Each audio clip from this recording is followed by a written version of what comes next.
आज हम रूपहले पर्दे की एक ऐसी अदाकारा के बारे में बात करने जा रहे हैं जो परिवार की जिम्मेदारी उठाने के चलते अपना घर बसाना भूल गई थी।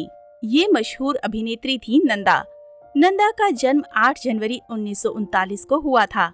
75 साल की उम्र में 25 मार्च 2014 को नंदा का निधन हो गया था। नंदा अपने दौर की बेहद खूबसूरत और बेहतरीन हीरोइन थी। जब बॉलीवुड में नंदा ने काम करना शुरू किया था तो उनकी छवि छोटी बहन की बन गई थी, क्योंकि 5 साल की उम्र में उन्होंने काम करना शुरू कर दिया था। उस दौरान वो लीड एक्टर की छोटी बहन का किरदार निभाया करती थी, लेकिन बाद में उन्होंने इसे बदल दिया था। नंदा ने फिल्म जब जब फूल खिले, गुमनाम और प्रेम रोग जैसी हिट फिल्मों में काम किया है। नंदा की फिल्मों में उनकी एंट्री की कहानी बड़ी ही दिलचस्प है। साल 1944 में वो 5 साल की थीं। एक दिन जब वो स्कूल से लौटी तो उनके पिता ने कहा कि कल तैयार रहना, फिल्म के लिए तुम्हारी शूटिंग है, इसके लिए तुम्हारे बाल काटने होंगे।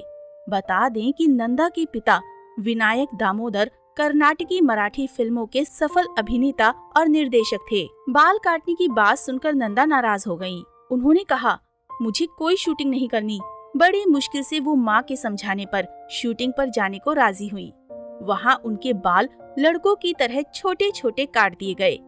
इस फिल्म का नाम था मंदिर। इसके निर्देशक नंदा के पिता दामोदर ही थे। फिल्म पूरी होती इससे पहले ही नंदा के पिता का निधन हो गया। घर की आर्थिक हालत बिगड़ने के चलते नंदा के छोटे कंधों पर जिम्मेदारी का बोझ आ गया। मजबूरी में उन्होंने फिल्मों में अभिनय करने का फैसला लिया। चेहरे की सादगी और मासूमियत को उन्होंने अपने अभिनय की ताकत बनाया। वो रेडियो और स्टेज पर भी काम करने लगी। नन्हे कंधों पर परिवार की जिम्मेदारी उठाए हुए नंदा महज 10 साल की उम्र में ही हीरोइन बन गई, लेकिन हिंदी सिनेमा की नहीं बल्कि मराठी सिनेमा की। दिनकर पाटिल की निर्देशित फिल्म कुल देवता के लिए नंदा को पूर्व प्रधानमंत्री जवाहरलाल नेहरू ने विशेष पुरस्कार से नवाजा था। नंदा ने कुल 8 गुजराती फिल्मों में काम किया। हिंदी में नंदा ने बतौर हीरोइन 1957 में अपने चाचा वी शांताराम की फिल्म तूफान और दिया में काम किया था। 1959 में नंदा ने फिल्म छोटी बहन में राजेंद्र कुमार की अंधी बहन का किरदार निभाया था। उनका अभिनय दर्शकों को बहुत पसंद आया। उस दौरान लोगों ने उन्हें सैकड़ों राखियां भेजी थी। इसी साल राजेंद्र कुमार के साथ उनकी फिल्म धूल का फूल सुपर हिट रही। इस फिल्म ने नंदा को बुलंदियों पर पहुंचा दिया। बहन के रोल उनका पीछा नहीं छोड़ रहे थे। नंदा एक बार फिर 1960 की फिल्म काला बाजार में देवानंद की बहन बनी। नंदा ने सबसे ज्यादा 9 फिल्में शशि कपूर के साथ की। उन्होंने उनके साथ 1961 में 4 दीवारी और 1962 में मेहंदी लगी मेरे हाथ जैसी फिल्में की, लेकिन शशि कपूर के साथ सुपरहिट फिल्म रही जब जब फूल खिले। कई हिट फिल्में देने के बावजूद नंदा की अभिनय प्रतिभा का सही इस्तेमाल कम ही किया गया। शायद उनके अभिनय का पारखी निर्देशक उनकी किस्मत में नहीं था। नाजुक सी, छोई मुई और प्यारी सी लड़की की छवि को तोड़ने के लिए नंदा छटपटा रही थी।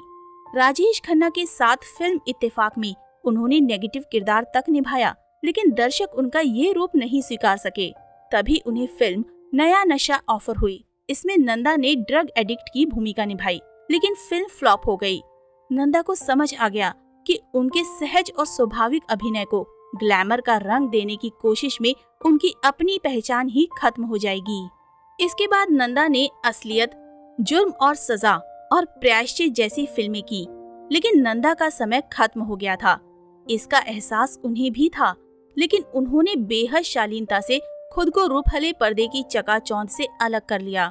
परिवार की जिम्मेदारियां उठाने में उन्हें अपने बारे में सोचने का कभी मौका ही नहीं मिला। डायरेक्टर मनमोहन देसाई से वो बेइंतहा मोहब्बत करती थी।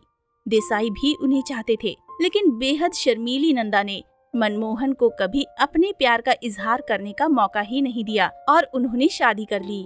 मनमोहन की शादी के बाद नंदा तन्हाई और गुमनामी के अंधेरों में खो गई।